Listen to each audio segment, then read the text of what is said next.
Muy buenos días.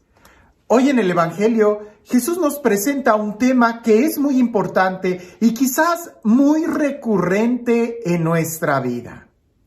En el Evangelio se nos narra pocas veces que los fariseos le piden un signo. ¿No será que el día de hoy nosotros le pedimos a Jesús muchos signos? Vamos a leer el Evangelio y a ver qué es exactamente, cuál era el problema de los fariseos al hacer esa petición a Jesús, cuando en otro momento vemos que incluso Jesús da y concede muchos signos para que la gente pudiera creer en él. Escuchemos lo que dice el Evangelio. En aquel tiempo se acercaron a Jesús los fariseos y se pusieron a discutir con él. Y para ponerlo a prueba, le pedían una señal del cielo. Jesús suspiró profundamente y dijo: ¿Por qué esta gente busca una señal? Les aseguro que a esta gente no se le dará ninguna señal. Entonces los dejó, se embarcó de nuevo y se fue a otra orilla. En otro evangelio añade algunas palabras diciendo que no se le dará más señal que la de Jonás, pero aquí en este evangelio simplemente dice no se les dará ninguna señal. Y es que en realidad Jesús ya estaba dando muchas señales. ¿Qué fue lo que le dijo a los discípulos de Juan el Bautista cuando fueron a preguntar, ¿eres tú o tenemos que esperar a otro? Jesús dijo, vayan y díganle a Juan lo que están viendo. Que los ciegos recobran la vista, los leprosos quedan limpios, los paralíticos caminan, los sordos escuchan. Es decir, había muchos signos, incluso los muertos resucitaban. ¿Quién puede dar la vida sino solamente Dios? El problema con los fariseos es de que no creían y continuamente pedían signos para tratar de creer. Pero cuando tú no eres capaz de ver ya los signos que se te presentan, aunque te dieran más, simplemente no estarías abierto a entenderlos. Por ejemplo, imagina que tú vas manejando y hay señales, hay signos de tráfico, señales de tráfico. Si tú vas manejando y ves una señal que dice disminuya la velocidad o una flechita que tiene muchas curvas, pues tú sabes que el camino que está delante es un camino sinuoso. Si tú ves que hay un camino y una montaña y piedritas bajando en un signo amarillo, tú dices, cuidado, puede haber deslaves más adelante. La lámina por sí misma, ese signo, esa señal por sí misma, no tiene ningún sentido. Lo que te están señalando es una realidad que está atrás de ese signo, el camino sinuoso o posibles deslaves. Lo importante no es el signo, no es la señal, sino lo que hay atrás. Vamos a imaginar que alguien se robó las señales de tráfico. Y ya no había señales de tráfico y hubo un deslave, pero tú ves a un tránsito que está moviéndote una bandera o tiene esas señalizaciones de fuego y te está haciendo movimientos de que te vayas despacio. No vas a decirle tú al tránsito, no te hago caso porque no estoy viendo ningún signo. Hasta que no vea la señal de tránsito, no te hago caso. No, el tránsito, el policía tiene más autoridad que una señal de tránsito. Si la señal de tránsito te dice que puedes ir a 60 y el policía te dice disminuye a 40, tienes que disminuir a 40.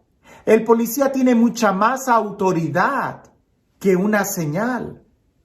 Jesús mismo tiene mucha más autoridad que las señales que él daba. E incluso más que una señal, Jesús estaba mostrando ya una realidad de que el reino de Dios ya estaba ahí. Si los fariseos no podían ver a Jesús, pues ni aunque tuvieran una señal de tránsito, si ahí está el policía diciéndote lo que está sucediendo, ahí está Jesús quien está pronunciando su palabra. Si no le crees a Jesús, no vas a creer en una señal de tránsito. Es como antiguamente los botes que eran un veneno para los seres humanos, como algunos químicos de limpieza, tenían una calavera en la parte de atrás muy dramática, ¿las recuerdas? Esa calavera significaba que era veneno lo que había en ese bote, No podías tomarlo. Era para limpiar o era ácido o era algo por el estilo. Imagina que hubiera un doctor, un químico, que te estuviera diciendo, ten cuidado con este bote porque es veneno, solamente úsalo para limpiar. Y tú lo agarras y dices, no, doctor, se equivoca, no tiene la calaverita, entonces no me hace daño si lo tomo. ¿Quién tiene más autoridad? ¿El signo de la calaverita o el químico o el doctor que te está diciendo que eso es veneno? Por supuesto que el doctor. Lo mismo sucede. ¿Qué es lo que tiene más autoridad? ¿Un signo, una señal? ¿O Jesús, quien está hablándonos directamente? El problema es que aquel hombre que está cerrado en sus propios pensamientos y si dice yo aquí no veo una calaverita, entonces no es verdad.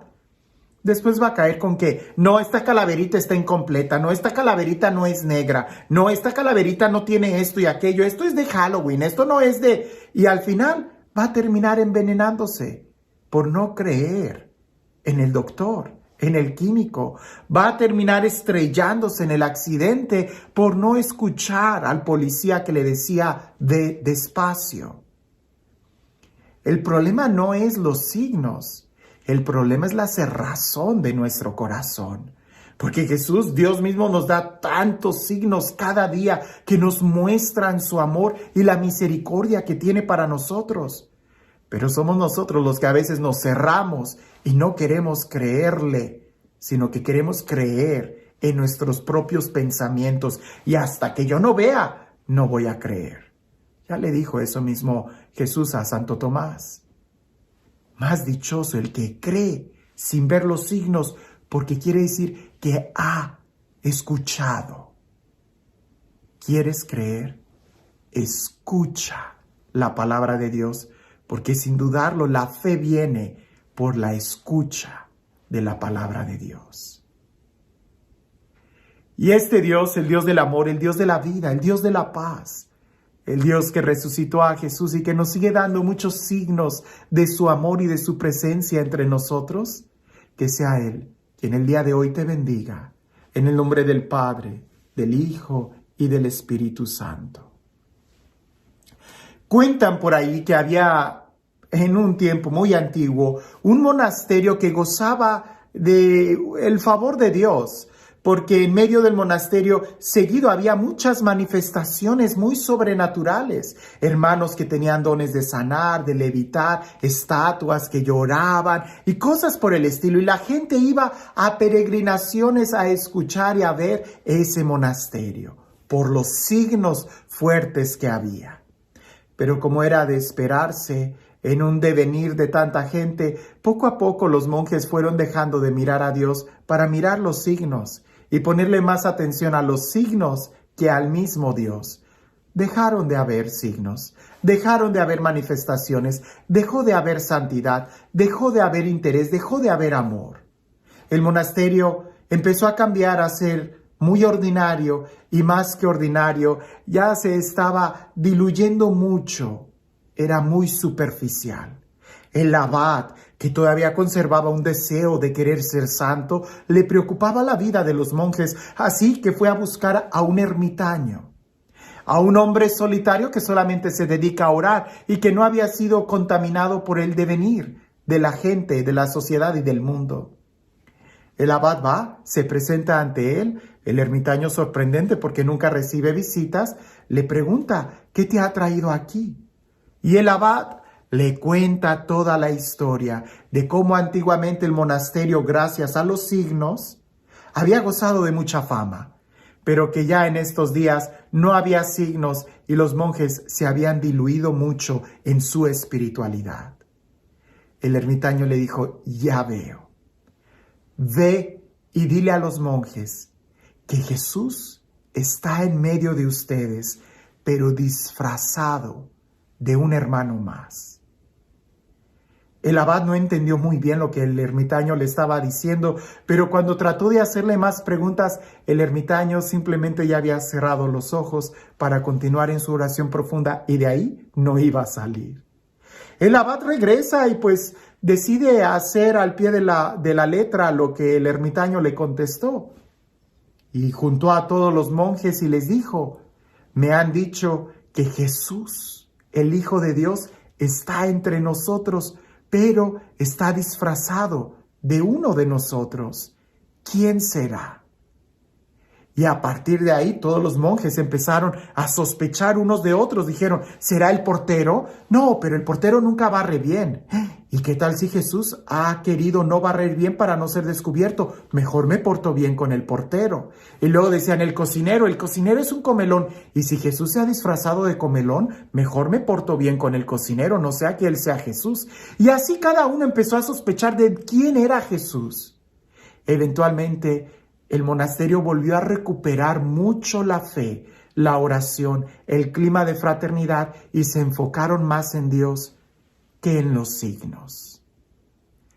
Cuando la presencia de Jesús está con nosotros, en nosotros, no necesitamos más signos, porque ya lo tenemos a Él, que es mucho más importante que un signo. Que tengas un excelente día.